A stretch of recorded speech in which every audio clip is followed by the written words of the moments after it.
ओम नमो भगवते वासुदेवाय। ओम नमो नारायणाय। जय श्री राधे। जय माता दी। आप सभी का हमारे YouTube चैनल संस्कार संस्कृति में हार्दिक स्वागत है। आशा है आप सभी कुशल मंगल हो तथा स्वस्थ होंगे। इस वीडियो में आप जानेंगे पापपोषण एकादशी की तिथि व मुहूर्त, इसकी व्रत कथा, पापपोषण एकादशी का महत्व, व्रत विधि तथा पारण विधि। तो वीडियो में अंत तक बने रहे। वीडियो पसंद आए तो वीडियो को लाइक करें, कमेंट करें तथा सभी तक शेयर करें। यदि आप इस चैनल पर नए हैं तो चैनल को सब्सक्राइब करना ना भूलें। आइए आरंभ करते हैं। एकादशी तिथि का सनातन धर्म में विशेष महत्व है, इसलिए एकादशी को व्रत राज की उपाधि भी दी गई है, क्योंकि यह सभी व्रतों में सबसे श्रेष्ठ है। अश्विन मास शुक्ल पक्ष के दशहरे के ठीक अगले दिन पड़ने वाली एकादशी को पापपूषा एकादशी कहा जाता है। साल 2024 में यह शुभ तिथि रविवार 13 अक्टूबर 2024 को पड़ रही है।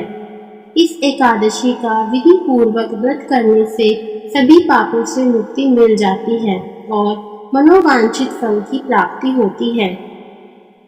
त्रेता युग में भगवान श्री राम जी से भ्राता भरत का मिलाप दशहरे के बाद इसी एकादशी के दिन हुआ था।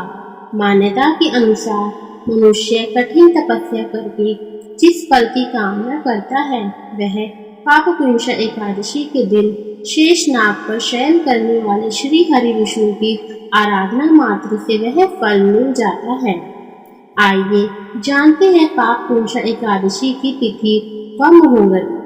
एकादशी तिथि प्रारंभ हो रही है 13 अक्टूबर 2024 को सुबह 9:08 से तथा एकादशी तिथि समाप्त होगी 14 अक्टूबर 2024 को सुबह 6:41 पर।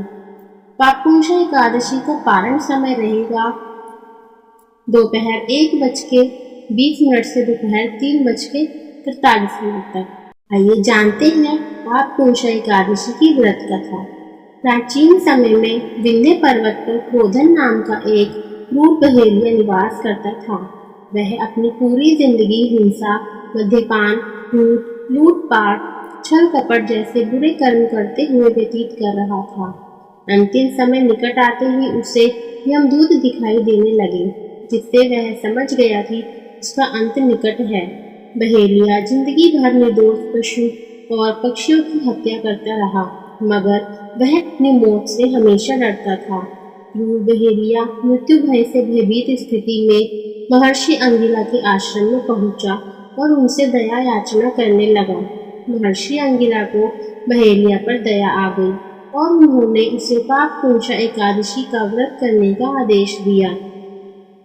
बहेलिया ने पूरी श्रद्धा भाव से इस एकादशी का व्रत किया, जिससे बहेलिया के सभी पाप नष्ट हो गए और ईश्वर की कृपा से उसे मोक्ष की प्राप्ति हुई। आइए अब सुनते हैं पापपूषा एकादशी का महत्व। पापपूषा एकादशी का व्रत करने से एक सूर्य यज्ञ करने के बराबर फल मिलता है। इस दिन भगवान विष्णु के पद्म नाम स्वरूप की पूजा की जाती है।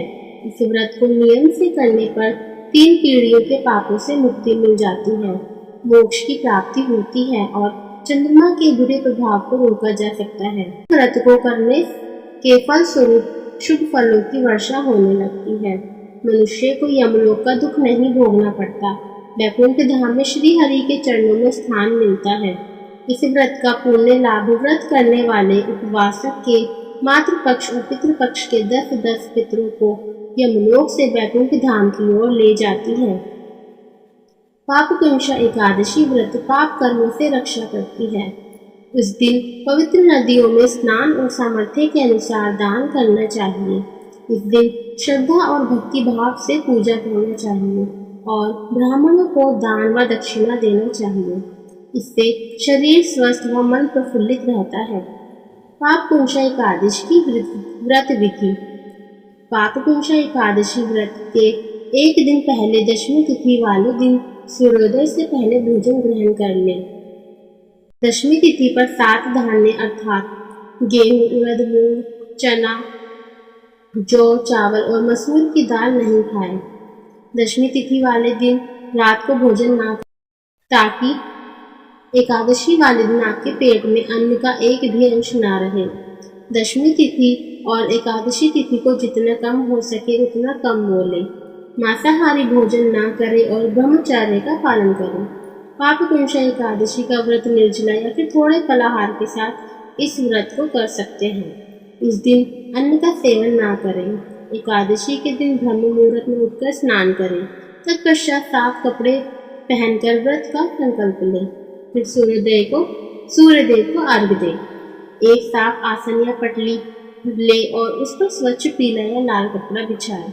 भगवान की तस्वीर और कलश को स्थापित करें।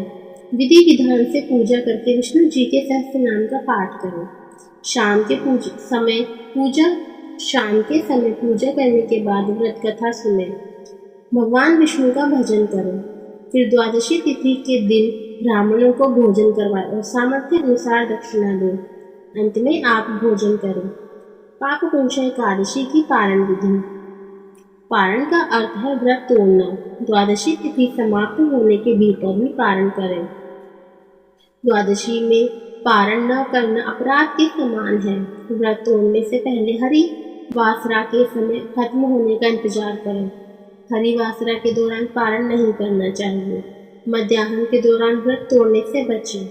व्रत तोड़ने का समय प्रातःकाल है। किसी कारणवश प्रातःकाल के दौरान व्रत नहीं तोड़ पाते हैं तो मध्याह्न के बाद व्रत खत्म करें।